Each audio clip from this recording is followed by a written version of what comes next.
Magazine.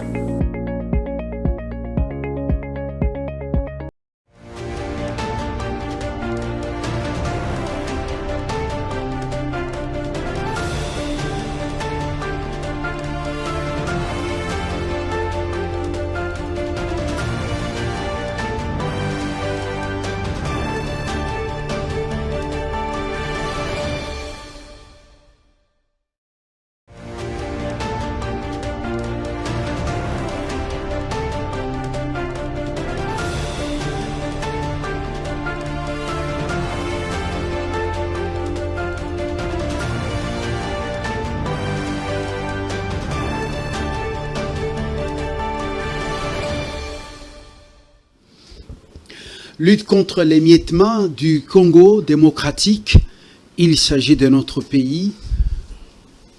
Qu'est-ce qu'il faut concrètement attendre de cette élite congolaise? Une élite dite des jouissances, une élite opportuniste, une élite dans tous les secteurs, l'éducation, les religions, la culture, la politique, la science, pourquoi pas, même les médias.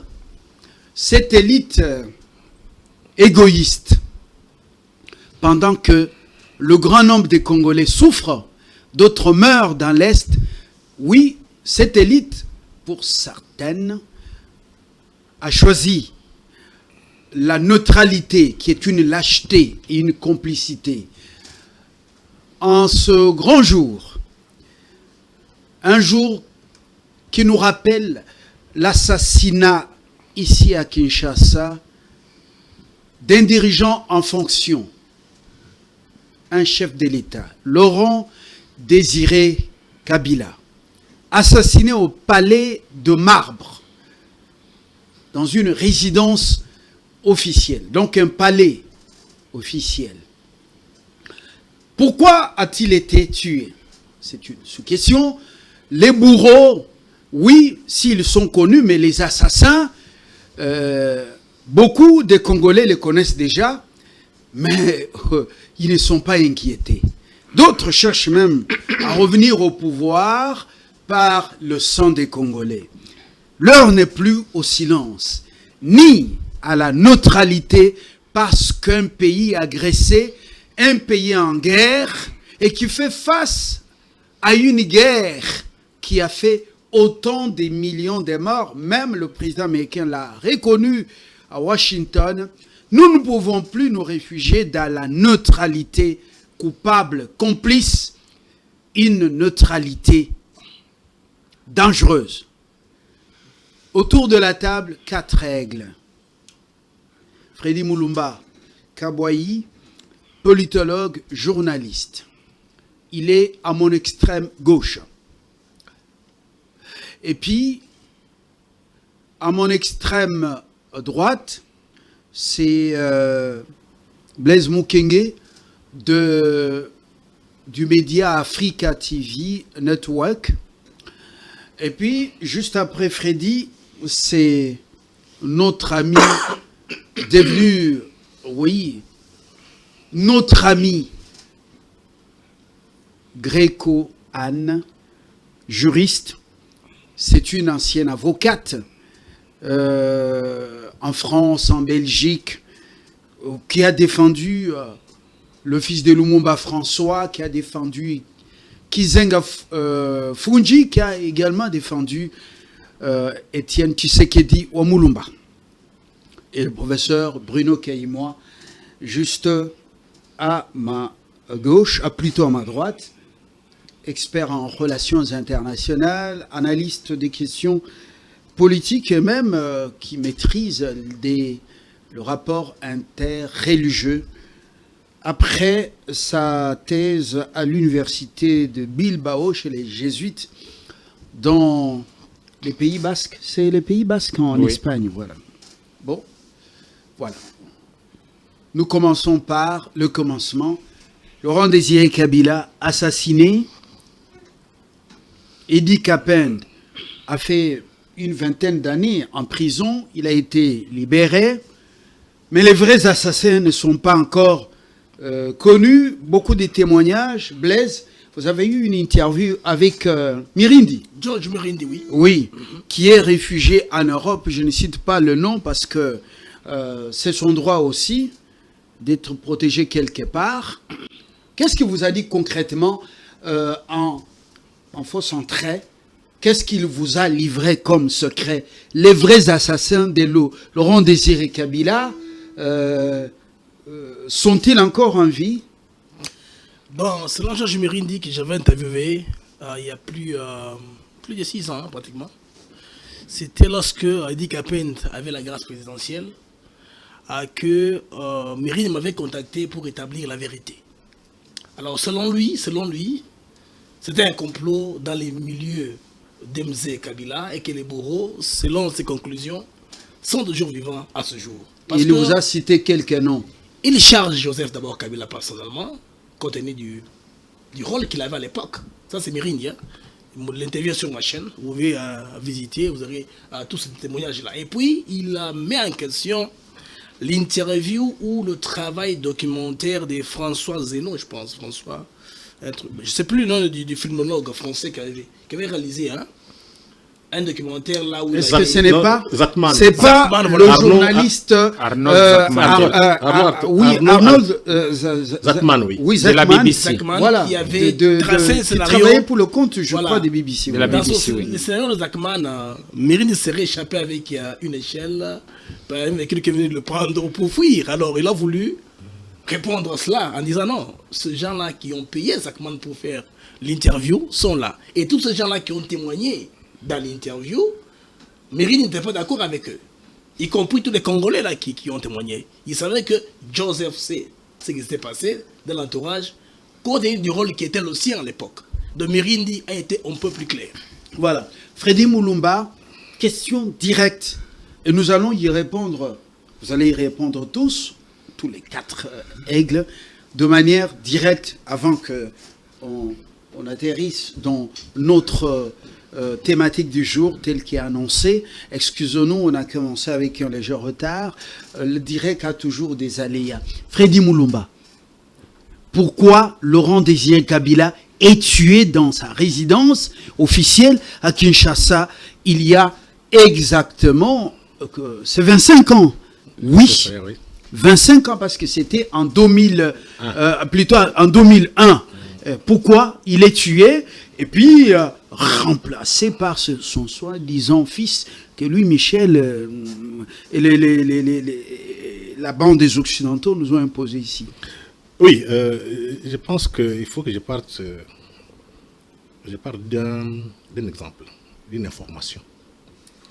Diana Djokoupa, que tu connais bien, c'est un journaliste je travaille chez moi, Bilo, l'avenir. Il n'est plus là. Maintenant, il travaille avec Kawik, le général Kawik. Il est au service national. Exact. Jeanne m'a dit, pardon, pas Jeanne, Diane m'a dit clairement, les jours où quand il travaillait chez Pius, il y a un général de Miap qui est venu donc confisquer tous les matériels. On a informé Mzé. Mzé a envoyé chez Yukitundu, après il a envoyé Erodia pour convaincre ces militaires de quitter le groupe de presse L'Avenir. Ils sont partis.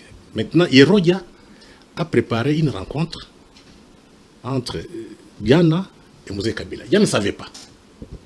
Erodia l'appelle, il est prend dans la voiture, il arrive.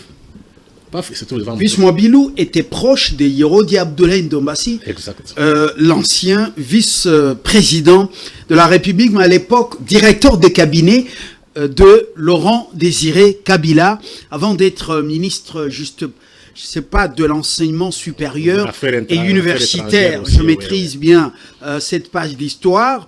C'est ainsi que le groupe de presse, comment on appelle, L'Avenir, RTGA est venu après, était beaucoup plus proche de milieu de Laurent Désiré Kabila. À cette période, Yerodi Abdoulaye Ndombassi était comme le parrain de Vice-Mobilou Mbaye Moukala.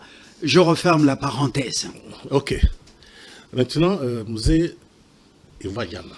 Et il dit, Diana, l'information que vous avez donnée dans les groupes, donc dans le journal L'Avenir est vraie. On cherche ma tête, on veut m'assassiner. Parce que Diana avait écrit, on aura la tête de Mzee dans 3 ans. Dans 3 mois, pardon. C'est sûr, je suis au courant, on va m'assassiner. Mais vous qui restez, battez-vous. Ne baissez pas les bras. Ça, c'est les paroles que Mzee a adressées à Diana. Ça, c'est le premier fait. Deuxième fait, quand vous comparez l'assassinat de Lumumba et l'assassinat de Mzee, c'est pendant quelle période? C'est pendant la période de transition en Amérique. Un président qui entre, un président qui sort. Pour le Lumumba, je pense que c'était Aznavour qui sortait et John Kennedy qui entrait. On l'a tué quand? Les 17. Or, si John Kennedy était entré au pouvoir, on n'allait pas assassiner Lumumba. Et puis on a fait par tous les moyens pour l'assassiner avant les 17. Et puis on a caché. On ne voulait pas dire ça à John Kennedy. Et donc, dès que John Kennedy a appris, il était très mécontent. Ça, c'est concernant Lumumba. Mzee est assassiné le 16 janvier. Donc, qui sortait, c'était Clinton, et qui entrait, c'était George Bush, fils junior. Donc, ça signifie que, alors, si on veut assassiner un chef d'État congolais, il faut l'autorisation de l'Amérique, du président américain. Et des deux, il faut aussi dire que tous ces coups réussissent parce qu'à l'interne, on a des traîtres. Du temps de Lumumba, les traîtres étaient là, on les a utilisés. Du temps de Mzee, même chose. Donc si nous parlons de tout ça, c'est pour que l'histoire ne se répète pas. Donc nous devons apprendre à défendre, à protéger nos élites. Voilà l'essence des commémorations du 15 et du 16 et du 17 janvier. Alors, vous avez compris que Freddy Mulumba a oublié ma question. Pourquoi il a été tué ou il était assassiné, mais il est allé au-delà. Donc, dans cette analyse, pour dire des choses très importantes, afin de nous ramener à la thématique. Mais Lumumba, Kabila sont tués, assassinés, parce qu'à l'interne, des gens étaient dans le complot et des traîtres. Je veux prendre professeur Kayimoa. Nous entrons maintenant dans la quintessence de notre thématique. Lumumba est assassiné. Il y a déjà combien d'années exactement? Pour ceux qui sont forts dans les calculs mentaux. À peu près 61 ans. 61. Aujourd'hui, nous sommes en 2026. 4 ans à peu près. Hein? Oui. 64 ans. Voilà. Kabila est assassiné, Laurent Désiré Kabila, il y a 25 ans.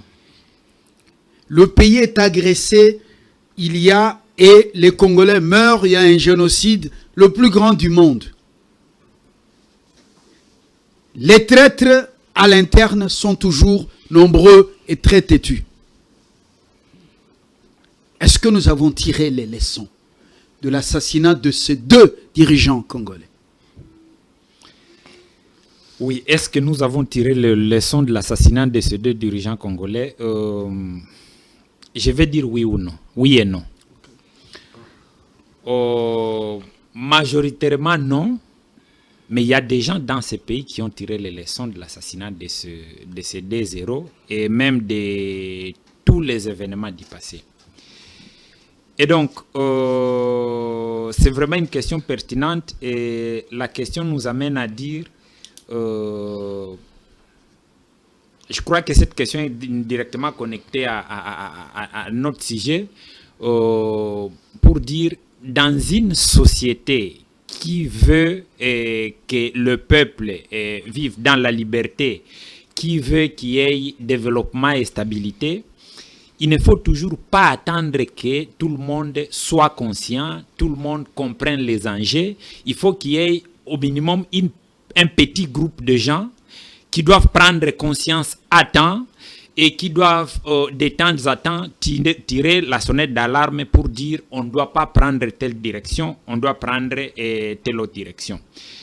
Et dans les calculs, dans la plupart des cas, dans les statistiques et dans le calcul, par exemple sur la question de développement, on a toujours l'habitude de dire qu'il suffit que 3% de la population d'un pays prenne conscience, ait un comportement scientifique responsable, et il va y avoir des changements au sein de cette société ou de ces pays. Donc, les changements au sein des sociétés des hommes, ce n'est pas question de 50%. C'est dans la fourchette de 3 et 10%, et on va largement aller vers les changements. Ici, on est en train de parler de la nécessité de prendre conscience sur l'avenir de ces grands et beaux pays.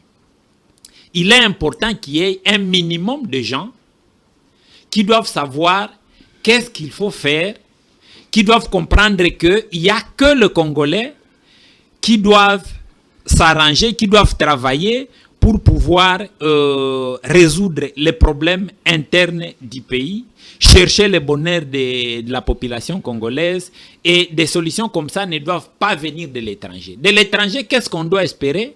On doit se préparer pour faire face aux gens qui viennent perturber l'ordre interne, perturber le bien-être, bloquer le développement de la population. Et donc, pour répondre à la question, j'ai dit oui, il y a une très petite minorité qui a déjà pris conscience, mais elle est en deçà de 0,05%. On n'a pas encore atteint même les 0,1%. Et donc, il faut travailler pour qu'il y ait de plus en plus des hommes qui doivent prendre conscience pour dire on a perdu des zéros, le Lumumba, Kabila, on a perdu même Kimbangu. Et il y a eu des gens comme Tshisekedi ou Mulumba qui ont travaillé pour que les gens dans ce pays prennent conscience. Mais la plupart d'entre nous, on est dans une logique matérialiste. On croit que en mobilisant ou en se faisant corrompre, en se faisant acheter, racheter, ou c'est pas moi, en acceptant des cadeaux qui viennent à gauche, à droite, on peut très facilement léguer le bien-être à ses enfants ou à ses petits-fils. Pourtant, ça ne peut jamais être le cas. Merci, professeur Kayimoa. Vous dites que l'élite consciencieuse ou consciente des enjeux est capable de faire changer la donne, d'amener à faire décoller ce pays. Cette élite existe, mais une infime minorité. Anne, à votre humble avis, vous êtes une avocate qui est restée aux côtés de Antoine Gizenga pendant longtemps. Vous êtes une avocate qui avait défendu son fils, François Lumumba. Vous êtes une avocate aux côtés de Tshisekedi Mulumba pendant beaucoup d'années.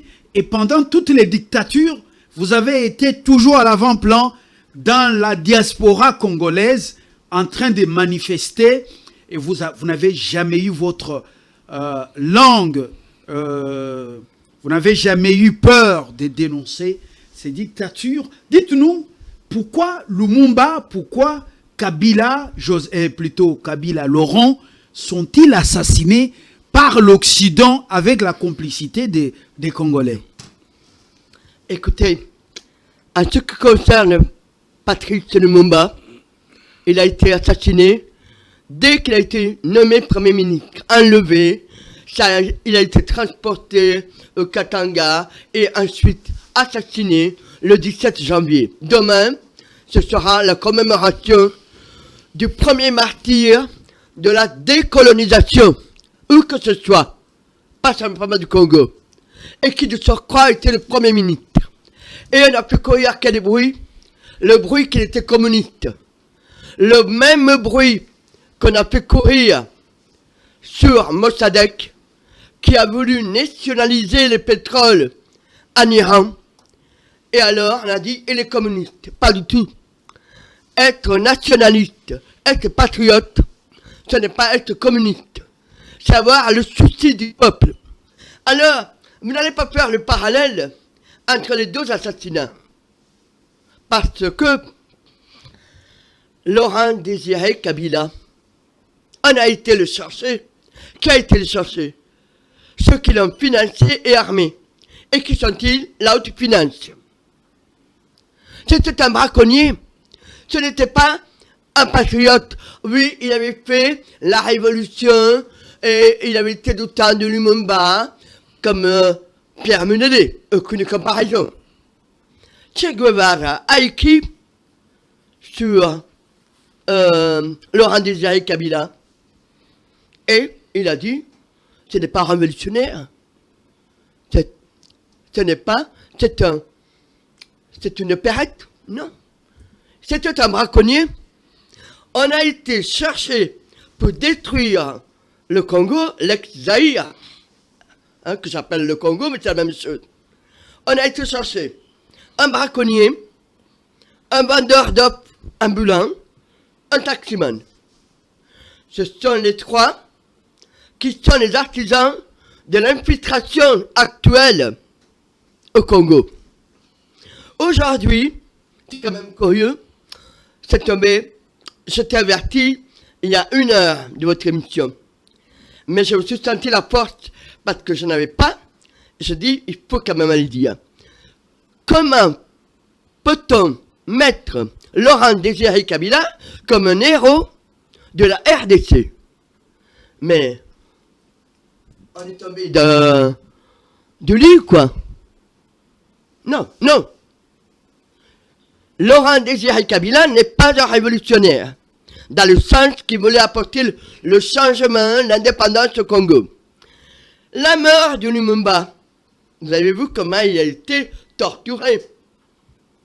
Laurent Désiré Kabila, il a été amené à l'hôpital, on dit la clinique Gallienne, certains disent Mama Yemo, un coma diabétique.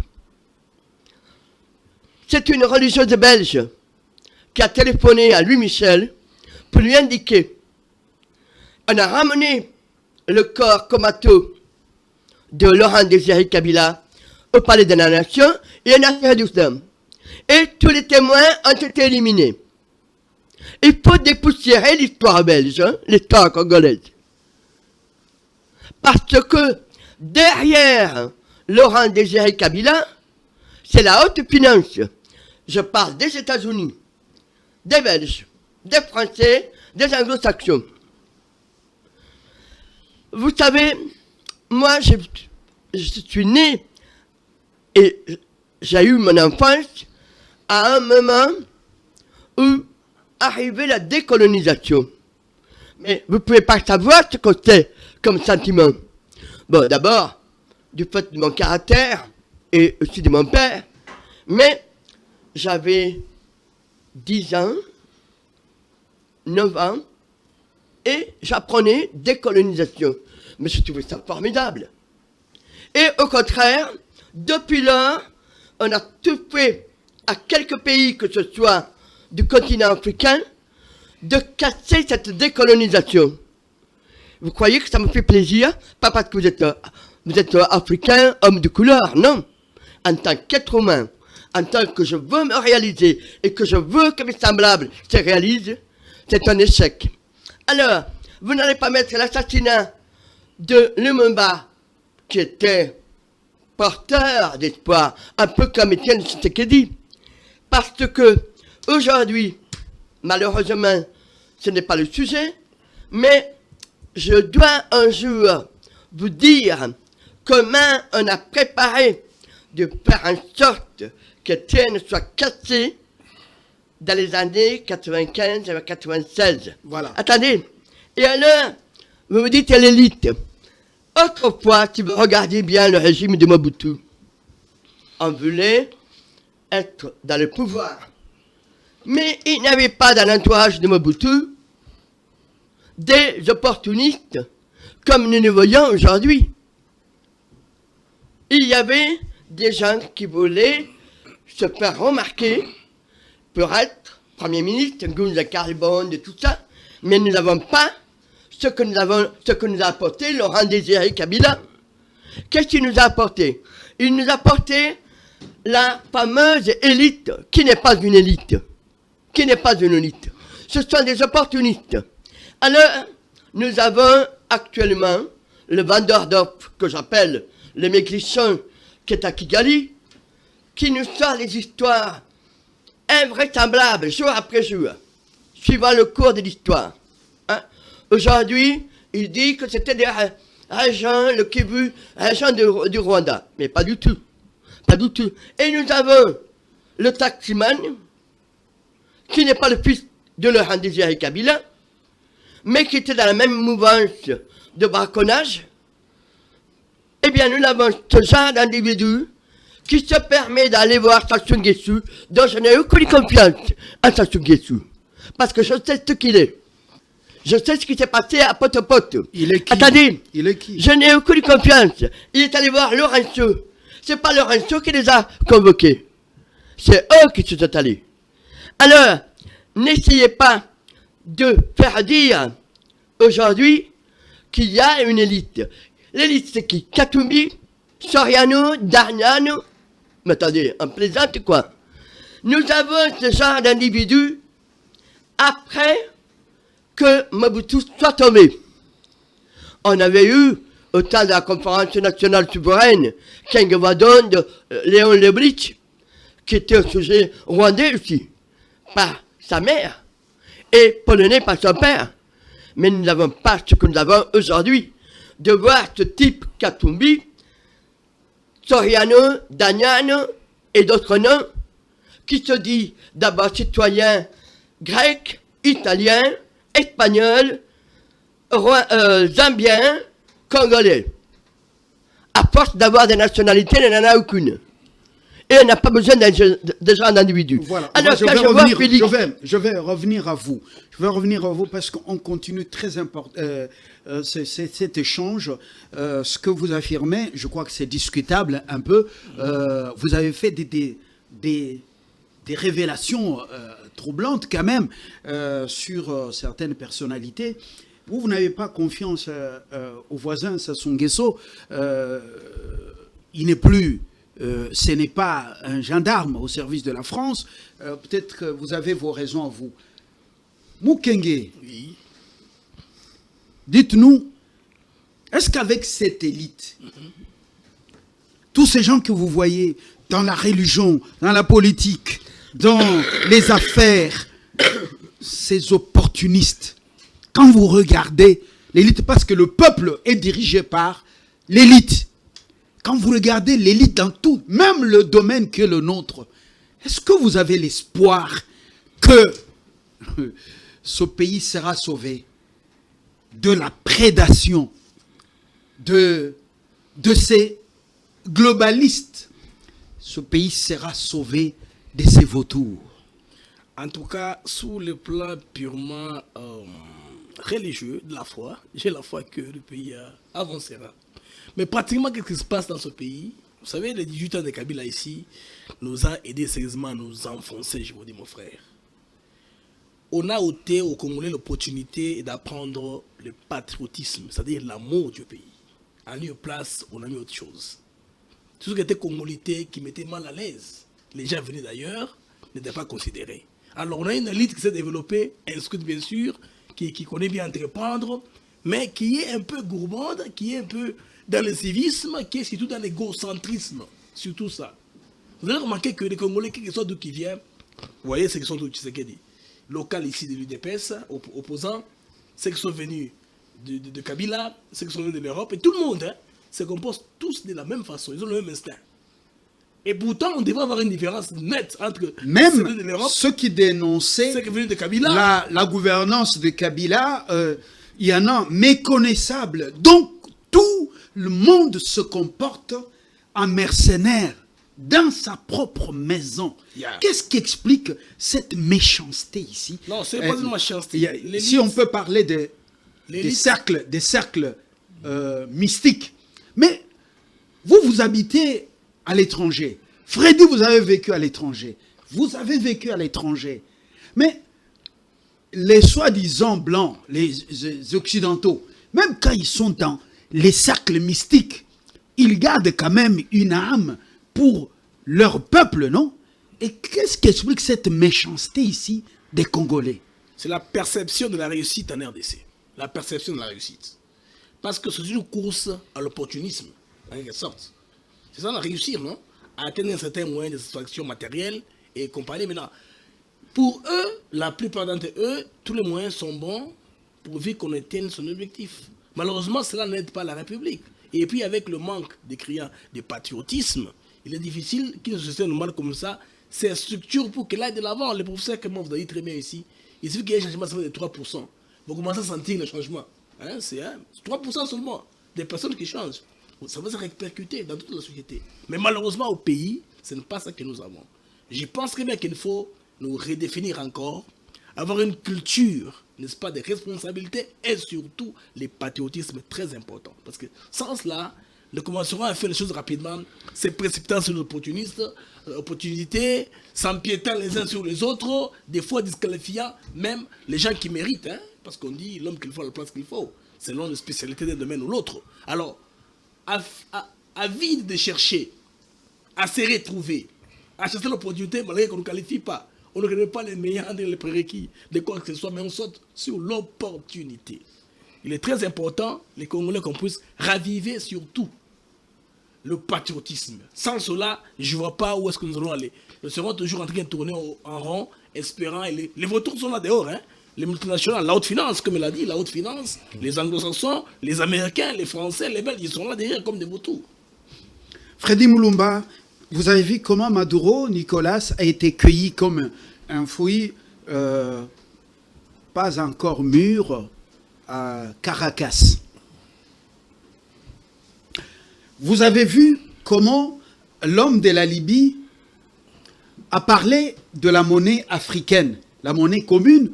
Il parlait des dinars or. Quelques années après, on l'a achevé. On l'a achevé. Criblé des balles à Tripoli, et plutôt, je ne sais pas si à Benghazi, mais la Libye n'existe que des noms aujourd'hui.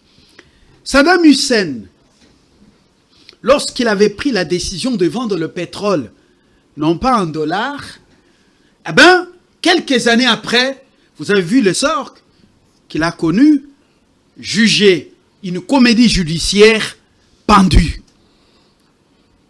Les armes chimiques, on ne les a pas retrouvées en Irak. Aujourd'hui, là, l'Irak n'existe que de nom, il faut se le dire, mais le pétrole est pompé en toute aisance. Le pétrole libyen est pompé en toute aisance, des meilleures qualités, et même dont l'exploitation ne demande pas grand-chose. La Libye est devenue aujourd'hui une nouvelle plaque tournante de la traite négrière. Le Soudan n'existe que de nom. Vous avez vu comment des généraux sont rentrés dedans à Khartoum. Après le démembrement de ce grand pays, il y a le Soudan du Sud, où la misère bat le record, mais le pétrole est pompé. On avait dit, vous êtes des chrétiens, on veut vous protéger, mais on voulait protéger le pétrole pour le pomper. Les sudistes, avec des inconscients, se rentrent dedans, vous les connaissez. Je ne cite pas leur nom. Alors, le pays ici, il est le deuxième après l'Algérie, sur le plan de la superficie. Les richesses, nous venons après la Russie. La menace d'émiettement est permanente. Vous avez vu les inconscients dans tous les domaines qui ne voient que leur poche, leur building, leur charroi automobile et leur ventre. Quel espoir pour une vraie indépendance de ce pays, l'indépendance politique, pas celle du 30 juin 1960, indépendance nominale, et la vraie indépendance économique. Les Lumumba sont devenus très rares. Est-ce que vous avez l'espoir? Oui, j'ai l'espoir, comme Blaise l'a dit, ça marchera, à condition qu'on ait des élites conscientes. L'histoire du Congo est particulière. Vous posez la question, comment un pays trop riche, qui a tout, mais la population est pauvre, comment un pays qui a beaucoup d'intellectuels, il faut intelligent l'école. l'éducation. L'école occidentale, coloniale, même l'école aujourd'hui, ne forme pas des leaders. On forme des capitaux. Des gens qui doivent travailler pour les intérêts étrangers. Quand telle personne accède au pouvoir, la première chose à faire, c'est rendre compte au maître. Voilà le problème du Congo. Donc, on a formé des capitaux au lieu des intellectuels. Ça, c'est le premier point. Deuxième point. Vous savez, j'ai lu les livres. Plus de 60 ans après, il faut continuer à se plaindre. On ne se plaint pas. On a formé des capitaux. On fait un constat. Ça, c'est un constat. Deuxième constat que je peux faire sur la dimension spirituelle. Nous avons trop d'églises. Tout le monde prie. Mais ceux qui sont des grands voleurs, des malfaiteurs, sont des pasteurs. Pourquoi? Il y a une intervention étrangère. La plupart des pasteurs qu'on a ici, ce sont des gens qui travaillent pour les services de renseignement étrangers. Et deuxième chose, notre spiritualité pose problème. J'ai essayé un peu de lire les livres de Mabika Kalanda chaque année pour comprendre comment nous disons chrétiens. Quand on dit chrétien ou tu es musulman, il y a ce qu'on appelle la compassion. Quand tu vois quelqu'un avec qui tu vis, il souffre, tu développes un peu la compassion. Mais si on ne développe pas la compassion, quand vous souffrez, vous êtes malheureux, on est content. Je veux savoir c'est quoi. C'est en lisant Mabika Kalanda que j'ai vite compris. On a encore jusqu'aujourd'hui une culture, une spiritualité héritée de la sorcellerie. Un sorcier ne bouffe que celui qui est intelligent, qui est riche. Jamais un sorcier ne bouffe quelqu'un qui est malade. Et Mabika a posé la question. C'est ce qu'on appelle en Tchoulo, Mokol, les Égyptiens. Parce que Mabika est rose chrétien, Mabika était franc-maçon, et Mabika a été initié comme sorcier. Chaque année. L'auteur du livre intitulé La remise en question, base de la décolonisation mentale. Mais les livres ici, c'est les chaque année. Mabika a posé la question. Il dit, qu'est-ce qui se passe? Les Bakolais, donc les sorciers. De l'autre côté, dans le monde invisible, vous avez les biens et les mal. Quand nous sortons du monde invisible, on est dans le monde visible, curieusement, c'est le mal qui prend le dessus sur les biens. Donc ça signifie quoi? Jusqu'à présent, sur le plan spirituel, on n'a pas connu une révolution spirituelle. Vous avez les Occidentaux, les Européens, ils ont Jésus-Christ. Il a vaincu le mal, les diables. Vous avez qui Mahomet. Vous avez encore qui les Chinois, on peut parler Tao, ou bien les bouddhistes, tout ça. Mais nous, notre problème, on n'a pas connu une révolution spirituelle. Voilà pourquoi on est très faible. On vous donne des millions, vous êtes prêts à sacrifier votre propre mère. Donc, on a une culture de sorciers. Ça, c'est du côté un peu interne. Maintenant, du côté externe. N'oubliez pas que nous sommes dans un monde du capitalisme occidental prédateur. Accumulation par dépossession. On a été vaincu en 1453. Quand on est venu, on a trompé les rois Congo en lui donnant la prière, en lui donnant la Bible. On nous a eu. Donc, si nous connaissons aujourd'hui, ça vient de là. L'échec ou bien la défaite qu'on a connue, nous sommes toujours couchés, nous ne sommes pas encore réveillés. Donc, si nous voulons qu'on s'en sorte aujourd'hui, c'est ça, comment dirais-je, la recette. Il faut aller, chez moi, je n'ai pas appelé la renaissance africaine. Il faut renaître. Il faut se connecter à nos valeurs ancestrales, connaître notre propre histoire. Je me suis toujours posé la question. Moi, Tayav, il est empereur de Lunda. Il est chef des gens qui sont, des Lunda qui sont en Angola, qui sont au Congo et qui sont en Zambie. Vous n'entendrez jamais que moi, Tayav, a volé son propre empire. Pourquoi nous, qui sommes passés par l'école occidentale, pourquoi nous pillons nos États? Voilà la question. Voilà pourquoi il faut que les Congolais fassent un effort pour réfléchir, pour faire des recherches et donner des pistes de solutions. Monsieur Kaïmoua, ce questionnement doit vous interpeller parce que vous avez fait votre thèse, vous l'avez rédigée justement, soutenue et défendue dans le domaine des relations internationales et interculturelles.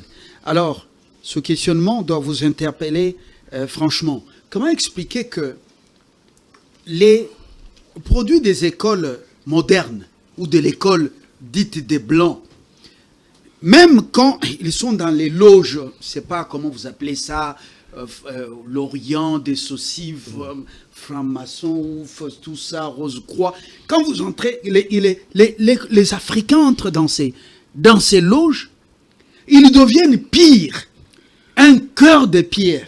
Leurs collègues, comment on les appelle, leurs confrères, leurs frères dans les mêmes loges, qui sont en Occident, aux États-Unis, et ils ont un cœur, ils ont peur de la justice, ils ont un cœur sensible.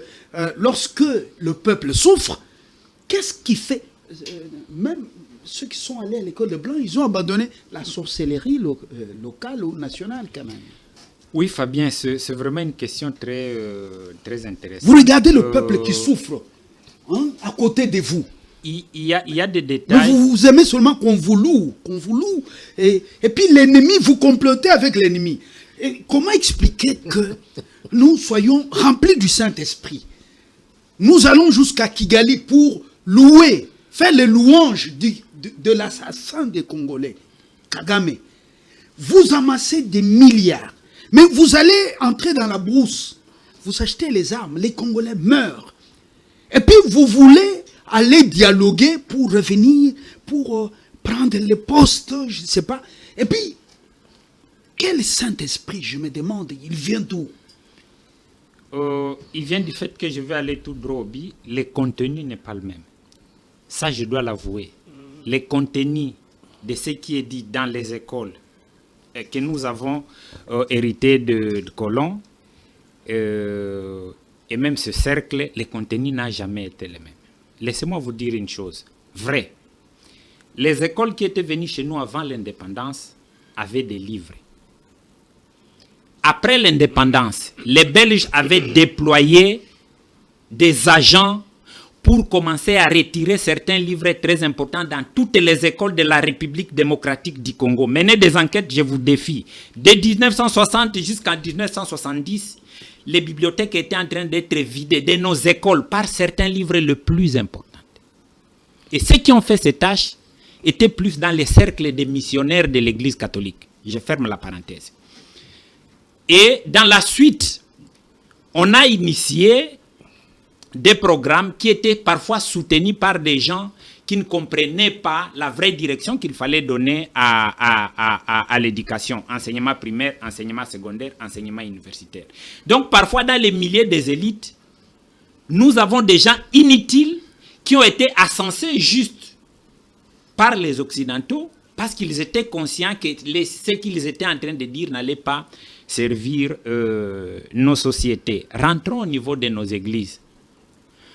Parce que quand on parle de l'éducation, il y a la famille, l'église. Je préfère qu'on parle de nos religions. Oui. Parce qu'il n'y a qu'une seule église du Seigneur Jésus-Christ. Parlons de religion. Oui. Je suis dans le religion pour vous dire les supports principaux des religions, c'est la Bible. Moi, j'ai de preuves que la Bible qui est utilisée par la conférence épiscopale de la République démocratique du Congo n'est pas le même contenu que la Bible utilisée par la conférence épiscopale de la France. Un Indien m'avait défié. J'ai un livre chez moi. Je peux parler avec vous. Les versets, parfois, il y a des noms qui disparaissent. Il y a des versets qui disparaissent. Il n'y a pas le même contenu. Et moi, quand j'étais en Espagne, j'étais curieux de voir qu'on m'avait obligé d'aller dans une paroisse. Et on ne voulait pas que j'aille dans d'autres paroisses. Je me disais, mais chez moi, ce n'est pas le cas. Et curieusement, quand j'avais parlé avec un autre ami qui était en Allemagne, lui aussi, on lui avait dire non, vous les Africains, vous devez aller prier dans telle église, dans l'autre église. Et donc, les contenus même du christianisme ne pas les mêmes, Fabien. On n'a pas le temps pour discuter sur ces questions ici. Donc, beaucoup de choses ont été modifiées. Quand on veut imprimer un livre comme la Bible, on ne l'imprime pas en République démocratique du Congo. J'avais eu la chance, moi, de participer à l'impression sur le travail de traduction d'une Bible avec les Américains quand je venais de terminer l'école secondaire. Et après 15 ans, j'ai compris de quoi il était question. Les Américains ne pouvaient jamais imaginer que moi j'allais être sur la source Donc, j'allais étudier dans une université qui était au cœur même de l'Église catholique. Parlons des cercles Ignace mystiques. de Loyola, collègue ou camarade d'études de l'allemand Martin Luther. Donc, ça, c'est voilà, pratiquement, c'est une parenthèse. C'est Voilà. pratiquement une autre question. C'est le fondateur de l'université de parlons laquelle des vous avez terminé. Voilà. Même au niveau des cercles, tous les cercles, les enseignements qui sont donnés dans ces cercles-là, il y a des enseignements qui sont faits pour bloquer les logiciels mentaux, pour mettre un contenu qui va faire de sorte que les Africains, à leur niveau, ne seront pas en mesure de s'en sortir dans la plupart des cas. Donc ces loges c'est une prison ouverte. Je ne vais pas m'hasarder à parler trop de ces structures, mais il y a des structures, quand vous faites des lectures, vous allez un peu plus loin, il y a des structures comme par exemple les loges des Japonais, on ne permet pas à une personne qui n'est pas japonais de venir mettre ses pieds. Donc ce sont des structures qui sont complètement indépendantes, mais les nôtres ici dépendent directement de la France, directement de la Belgique. Et c'est dans ces structures où il y avait des gens qui étaient considérés comme des répondants.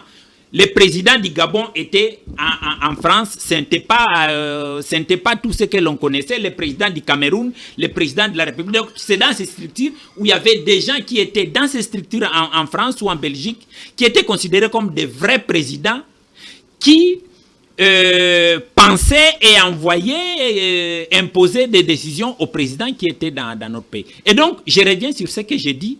Le vrai problème se trouve au niveau du contenu de l'éducation.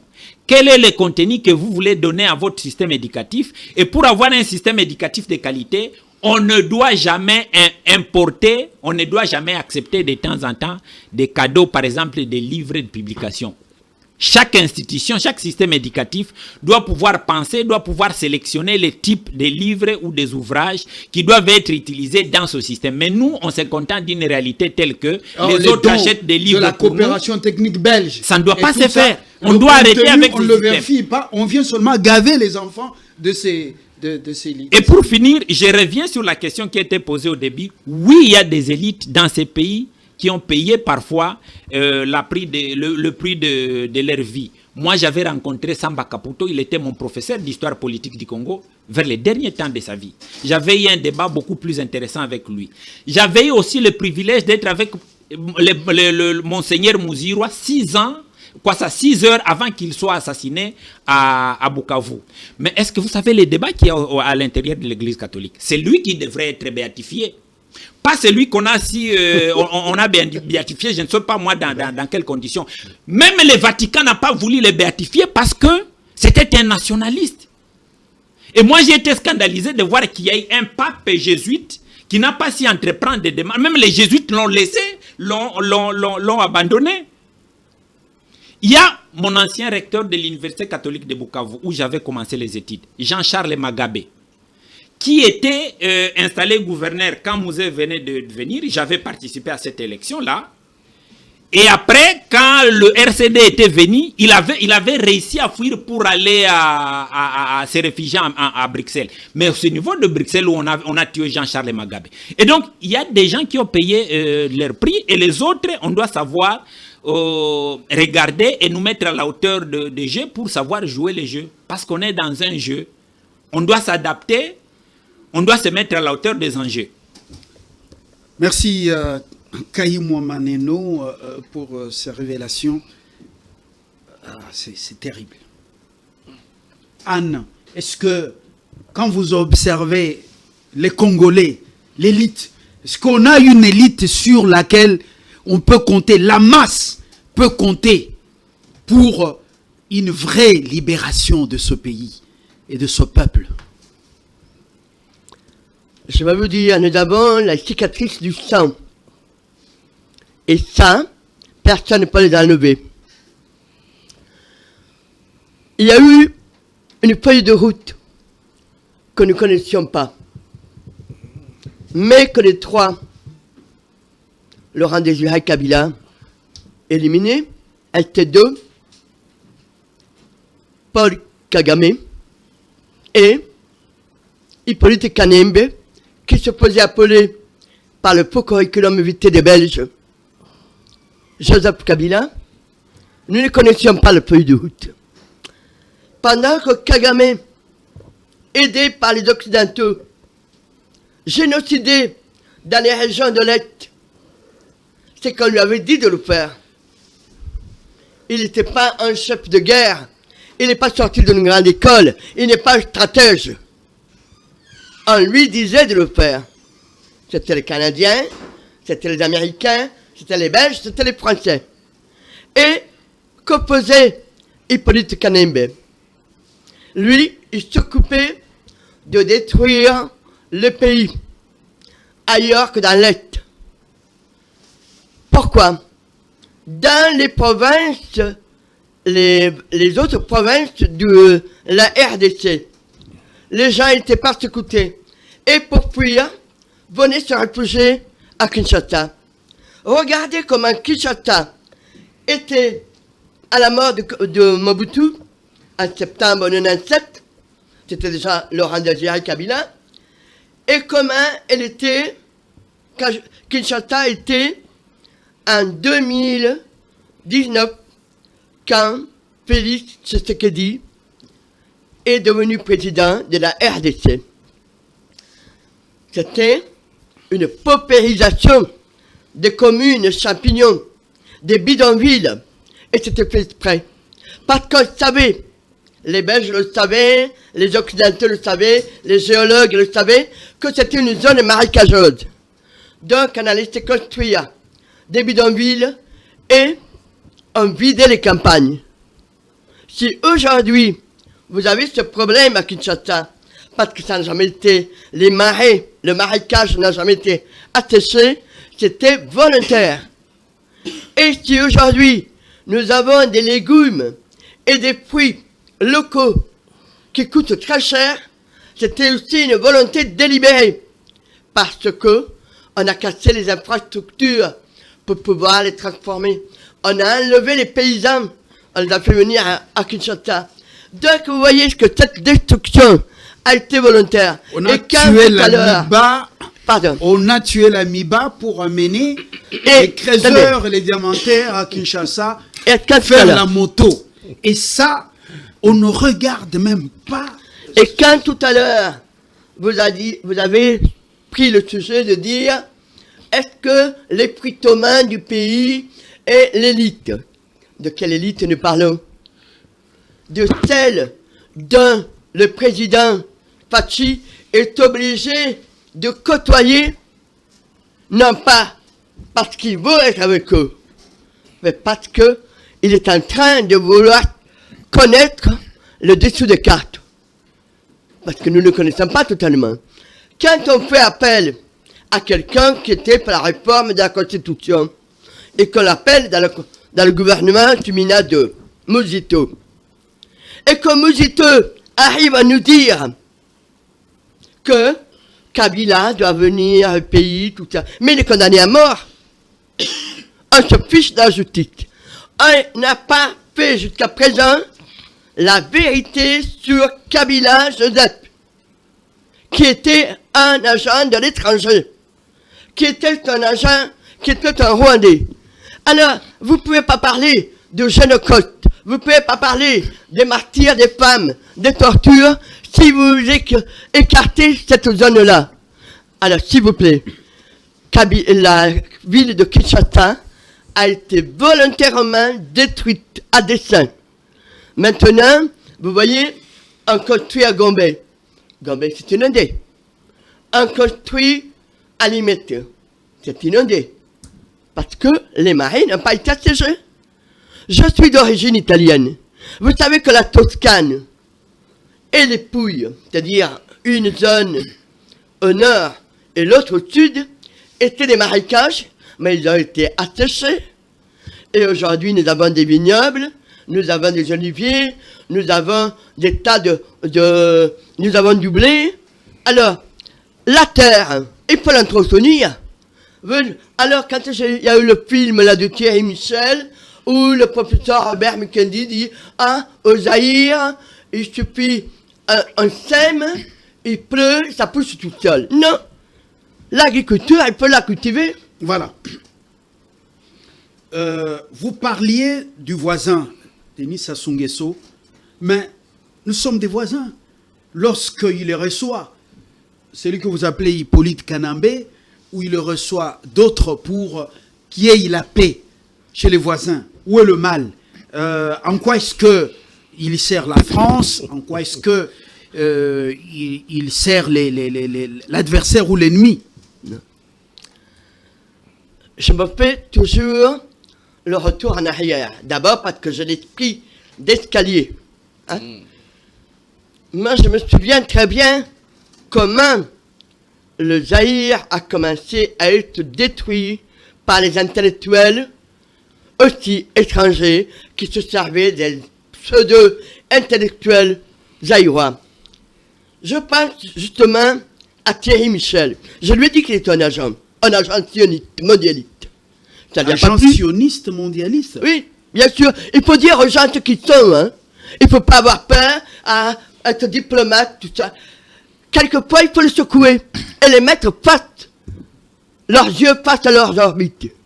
Parce que ce qu'ils font a des répercussions sur la population, a des répercussions sur la vie des gens, qui eux sont des innocents. Quand j'ai vu les films de Louis Michel, c'est comme ça, on a essayé de m'infiltrer. Vous savez, moi je n'étais pas une poche de Mukendi. Mais c'est pas le film Le Zaïre que j'étais approché par les deux. Et quand on continue les films qu'il a fait, il a fait le film sur Katumbi. Bon, alors... Oui, mais attendez, laissez-moi terminer, oui. parce que vous coupez toujours, et vous ne faites jamais laisser la personne dire ce qu'elle a à dire.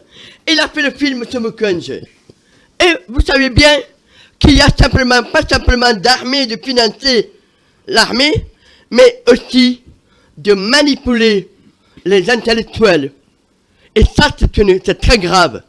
Parce que on doit apprendre à avoir le sens critique. La vie humaine, c'est quelque chose que vous n'êtes... Ce que Dieu a fait, vous ne pouvez pas le défaire parce que vous ne pouvez pas le refaire. C'est ça qu'il faut avoir dans la tête. Et c'est la raison pour laquelle je dis que l'élite, il n'y en a pas d'élite. Il n'y en a pas. De quelle élite vous parlez? De Kaboun, de Bakabundi? De Mujito? De Baptiste? Non, attendez. Laisse-moi rire. Ce n'est pas ce que j'appelle l'élite. Alors, c'est parce qu'ils ont des millions. Mais qu'est-ce que c'est que les millions? Voilà. Top. Nous allons, je crois que c'est Anne dans sa... comment on appelle? Anne dans sa révolte pense qu'il n'y a pas d'élite. Alors, Freddy Moulumba, il y a Togo, donc Lomé. Est-ce qu'il va y avoir trop d'initiatives pour la paix? Nanga annonce que il le remette Ouvira entre les mains de quoi? De la communauté internationale. Alors finalement, qu'est-ce qu'il faut retenir? Nous amorçons, nous terminons, c'est votre dernière prise de parole. C'est grave. L'élite que nous avons aujourd'hui n'est pas à la hauteur des enjeux. Il y a des mutations géopolitiques très importantes. Nous sommes dans un monde où il y a de grandes puissances qui sont en compétition. Si Trump a signé des accords avec les Congos, ce n'est pas pour les Congolais. C'est parce que la Chine menace. La Chine veut prendre sa place. Tout ce que vous faites comme dialogue là, vous perdez votre temps. Lisez l'histoire. On est en train de partager le monde. Le dialogue, il n'y en aura pas. Il n'y aura pas de dialogue.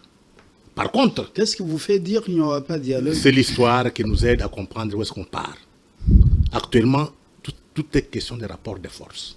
Ceux qui ont des armées fortes, des élites de qualité, ceux qui vont participer à la construction du nouveau monde. Notre élite que nous avons, c'est une élite médiocre qui passe tout le temps à se partager le pouvoir. Trump n'en a pas besoin.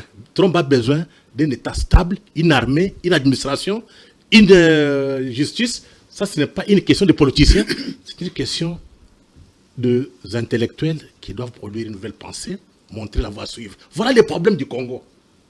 Donc, si on ne tire pas, les leçons de l'histoire, le Congo va disparaître. Actuellement, là, nous nous préparons pour faire la guerre. C'est la guerre qui libère et non des dialogues. Ceux qui vont aller dialoguer sont des traîtres. De toute façon, l'histoire va les balayer. C'est tout ce que je vous dis là. Allez dialoguer, faites vos histoires pour vous partager les pouvoirs, on va vous balayer tous. Blaise, votre mot de la fin. Apparemment, vous avez encore de l'espoir. Apparemment, il y a encore beaucoup de choses à espérer. Trump, il a pratiquement 3 ans à la Maison-Blanche. Il y aura élection des mi-mandats avant la fin de cette année. C'est en novembre. Et puis, oui, si les sénateurs ont 6 ans, mais les députés, comme on les appelle au niveau de la Chambre de représentants, ils n'ont que 2 ans. C'est pourquoi il y a élection des mi-mandats. Alors, il y aura des crocs à jambes après l'élection des mi-mandats, avec tout ce qu'il y a comme problème à l'intérieur des États-Unis. Ici, là, dans l'attentisme d'un Dieu le Père qui vient au secours de son peuple Israël. Donc il faut croiser les bras. Seul Dieu va sauver le Congo. Non. Il ne faut pas croiser les bras. Les Congolais doivent travailler et remuer sur les terres pour être en mesure de se défendre, comme a dit M. Freddy. Parce que les puzzles sont en train de se mettre en place. Alors, espérons que nous soyons en la bonne position. Parce qu'un puzzle, c'est un jeu, lorsque c'est votre place, là, vous êtes pour rester. On ne va pas vous bouger. Alors, mon espoir, moi, personnellement, est que les Congolais, que j'exhorte, n'est-ce pas, à s'organiser, à se mettre en ordre de bataille pour la guerre de demain. Parce que ce qui se passe aujourd'hui, c'est une sorte de Yalta 2. Hein, quand le monde était divisé, selon les puissances. Vous voyez, comme Trump en a ressuscité la doctrine Monroe, en s'en prenant au président. À l'Amérique du Sud, oui. Vous voyez tout ça, et tout cela, les puissances du monde actuel, du nouveau contexte mondial, sont en train de dicter les jeux. Ça nous mène à savoir où nous positionner pour ne pas être perdants dans tous les jeux-là. Dialogue, pas dialogue, tout ça est en train de se mettre en place dans cet échiquier-là pour que les puzzles puissent bien s'asseoir. Bientôt, les dirigeants du monde seront à Davos, en Suisse. Blaise dit, l'histoire se répète, c'est l'autre rendez-vous de Yalta en Crimée. D'ailleurs, Crimée qui est déjà du côté de Poutine. Zelensky n'a que ses larmes ou ses yeux pour pleurer. Professeur Caïmois, à l'interne, nous devons attendre que seulement le Messie Trump vienne nous secourir. Qu'est-ce qu'il faut faire absolument, même s'il y a cette infirme minorité d'intellectuels sur ce qu'il faut compter? Oui, moi je crois que cette infirme minorité doit continuer à travailler. Donc ceux qui sont conscients des enjeux doivent travailler, et ça on doit le faire dans divers secteurs. Les journalistes doivent se réunir pour multiplier leur travail. Ceux qui sont dans le milieu universitaire, ils doivent travailler. Ceux qui sont en politique, ils doivent travailler. La chose la plus importante, comme je l'ai dit toujours, c'est d'avoir un plan, un minimum de plans pour tenir face aux enjeux. Si on ne sait pas s'organiser à l'interne, personne ne viendra organiser la RDC pour nous. Nous devons avoir la force organisationnelle minimum sur laquelle on doit s'appuyer pour faire face aux enjeux de ce monde qui est en perpétuelle mutation au jour d'aujourd'hui. Alors, ça c'est bien dit. Il y en a qui sont en train de mouiller le maillot à l'interne, parce que tout le monde n'est pas à mettre dans le même sac. Beaucoup de gens ont les soucis de ce pays et du changement, même au sein de la classe politique. Tout à l'heure, là, Anne parlait de quelques personnalités. Moussito a rejoint la coalition, a rejoint Félix Tshisekedi pour se battre à ses côtés. Et puis, le sénateur Modeste Batilukebo, deuxième vice-président du Sénat, a perdu ses usines dans le sud Kivu, oui, l'usine des tomates, l'usine de cimenterie, et même beaucoup de ses hôtels, parce qu'il n'est pas venu en politique pour chercher la nourriture. il est venu en politique en faisant ses affaires donc à côté, et ce n'est pas quelqu'un qui est à la recherche du pain pour pouvoir faire souffrir ses frères congolais. C'est vraiment, il ne faut pas mettre tout le monde dans le même sac. Anne, votre mot de la fin. On sent que l'espoir est permis. Votre mot de la fin, vous disiez tout à l'heure qu'il faut faire attention avec les voisins, non seulement Kagame, mais aussi les voisins au-delà du fleuve. Sassou Nguesso est un officier français, un officier militaire français. Il a fait l'école d'Alger. Il est un franc-maçon français. Il n'a pas été mis en place par hasard. Je crois qu'il a été mis en place en 79. Après l'assassinat, d'abord il y a eu Marien Ngouabi, et puis ensuite il y a eu celui qui a succédé, qui a été renversé par Sassou Nguesso. Et depuis là, il est inamovible, à part la période où il y a eu l'Issouba, et le président qui l'avait renversé, qui était devenu son premier ministre. Alors, j'ai eu vraiment peur. Mais quand je dis peur, ce n'est pas rien. Lorsque j'ai vu ce qui s'est passé dans la nuit du 10 au 11 septembre 2025. Rapidement, oui. Qu'un avion du président Fachi ne pouvait pas atterrir parce qu'il y avait la soi-disant panne.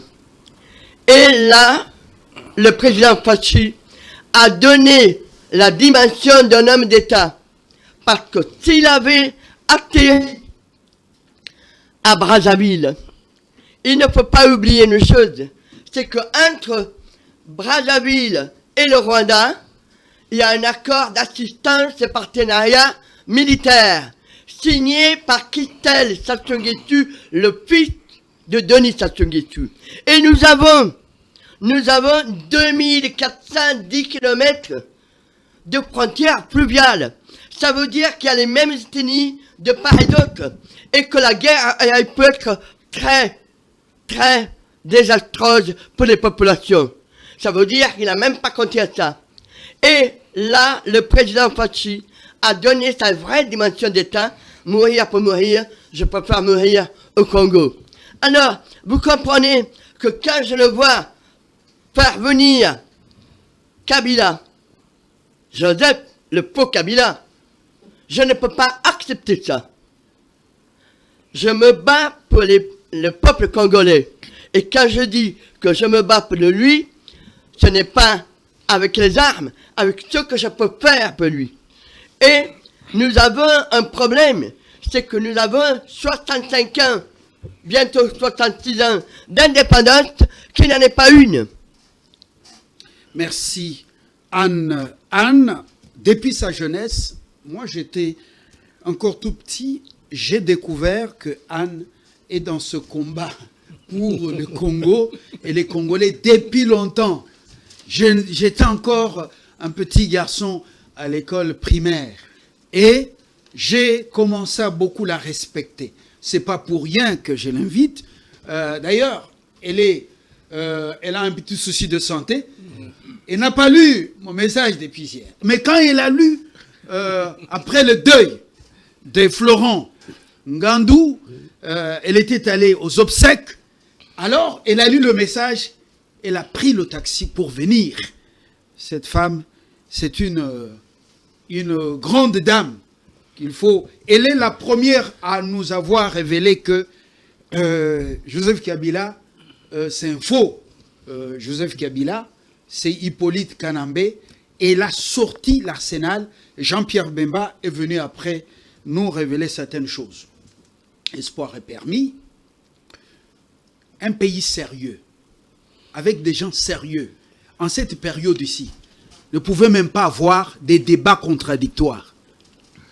Avec des pros, des anti, sur un plateau, débattre. Tout le monde devait parler le même langage, parce que ce pays, quand il va disparaître, s'il disparaît, eh ben, nous n'aurons même plus le temps de venir sur un plateau. À Goma, Bukavu, À Rutshuru, il n'y a pas de débat politique contradictoire. Tout le monde chante M23 et Rwanda. Il n'y a même pas des ballets des mouvements citoyens, ni des opposants. Tout le monde obéit à ce que les Rwandais disent. Un pays sérieux, en cette période, jamais débat. Alors, vous voulez que le Congo disparaisse? Non, il ne va pas disparaître. Nous nous battrons jusqu'à la vie en faveur de cette nation. Parce que les grands esprits ne meurent pas. À très bientôt. Merci Freddy, merci Anne, merci Blaise, merci Bruno. Merci à Ghislain Makwissa. Merci à Valdi Makavanga. Merci également à Jeff Joseph Ikati. Ce sont eux qui étaient nos héros dans l'ombre au moment où nous parlons de nos héros sur la scène politique. Au revoir.